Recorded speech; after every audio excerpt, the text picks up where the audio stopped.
For millennia, humanity has looked up at an eerie, silent sky, wondering if we are entirely alone. In the early 1970s, as our technology finally allowed us to reach the outer planets, we made our first deliberate attempt to break that silence. In early 1972, Pioneer 10 was prepared for a mission to Jupiter and deep space. Recognizing that the probe would eventually leave the solar system entirely, astronomer Carl Sagan and Frank Drake devised a physical message to bolt to the spacecraft's antenna struts. To communicate with an unknown intelligence, they needed a universal standard. They etched a diagram of neutral hydrogen undergoing a state shift, establishing a shared unit of time and length derived from physics. Next to it, they drew a starburst pattern acting as a galactic map, using the precise rotation periods of 14 pulsars to pinpoint our solar system. But the plaque carried highly specific terrestrial baggage. The line drawings of the naked man and woman sparked a brief panic over modesty among the public and politicians. Furthermore, the entire message relies on the assumption that an alien intelligence possesses sight and would understand how to derive information from two-dimensional pictograms. A few years later, the Voyager probes carried phonograph records loaded with sounds and images of Earth.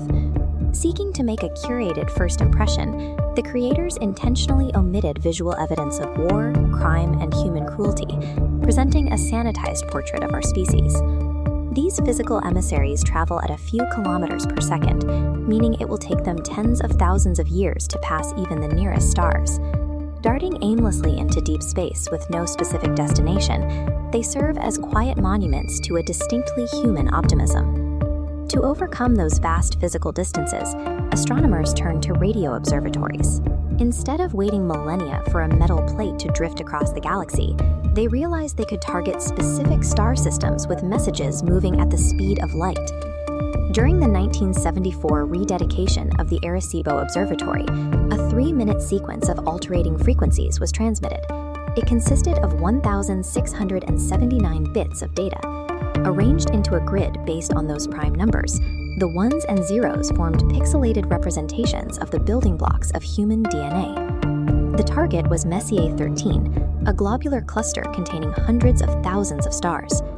At the time, astronomers believed a dense cluster would maximize the chances of interception. We now know these tightly packed regions are starved of the heavy elements needed for planetary formation. Despite that miscalculation, the Arecibo broadcast kicked off a trend of Messaging Extraterrestrial Intelligence, or METI.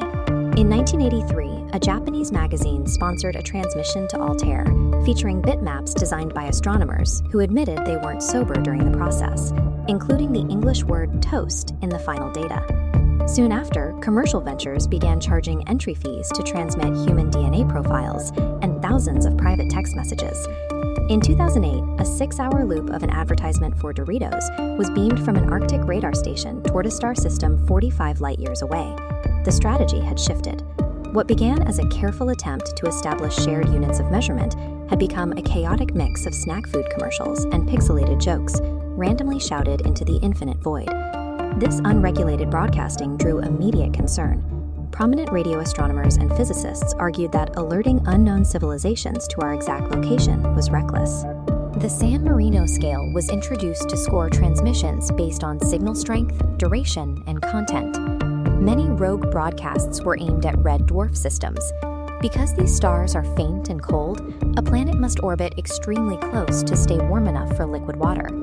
This proximity places them directly in the path of massive solar flares that can strip away a planet's atmosphere. Orbiting that tightly also makes planets susceptible to tidal locking. One hemisphere faces everlasting daylight, while the far side is frozen. If a species achieves technological supremacy in such a harsh environment, we must consider their disposition. Our own history repeatedly demonstrates what happens when two unequal civilizations collide. We have no concrete data to suggest a cosmic neighbor would arrive with peaceful intentions. As the debate between listening and shouting intensified, the scientific community faced a chilling possibility. By repeatedly beaming out maps to our solar system, we might simply be ringing a bell for a cosmic predator. To understand that fear, we have to look back to August 15, 1977. At the Big Ear Telescope in Ohio, An anomaly was recorded that made it seem as though the void had actually shouted back. The sequence 6EQU5 describes radio intensity spiking 30 times above background noise. Recorded 12 seconds apart, it creates a perfect 72-second bell curve. This duration exactly matches a distant radio source sweeping through the telescope's window due to Earth's rotation. Stars and natural phenomena emit radiation across wide frequency spectrums. This signal was incredibly narrow, concentrated precisely around 1420 megahertz. That is the frequency of the hydrogen line, the standard Carl Sagan used on the Pioneer plaque to indicate intelligent design.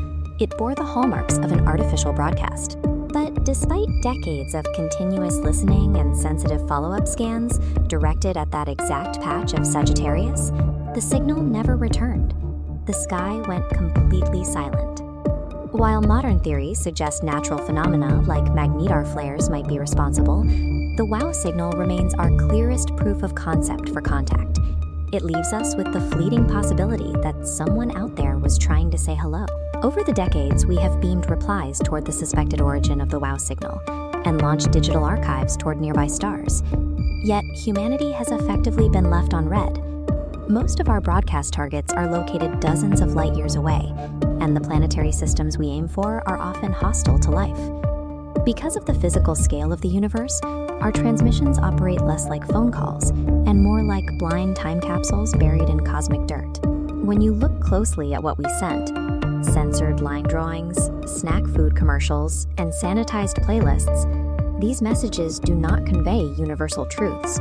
They are saturated with human bias, commercial ego, and absurdity. When we broadcast our music and our memes to stars that may not even have planets, the message is effectively for us.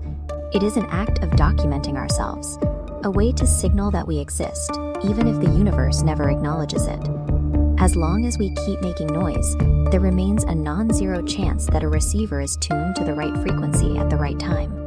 That slim hope of a response keeps our antennas pointed outward. Until the universe finally answers back, our cosmic shouts act as a profound mirror, the echoes of a species deeply terrified of being alone.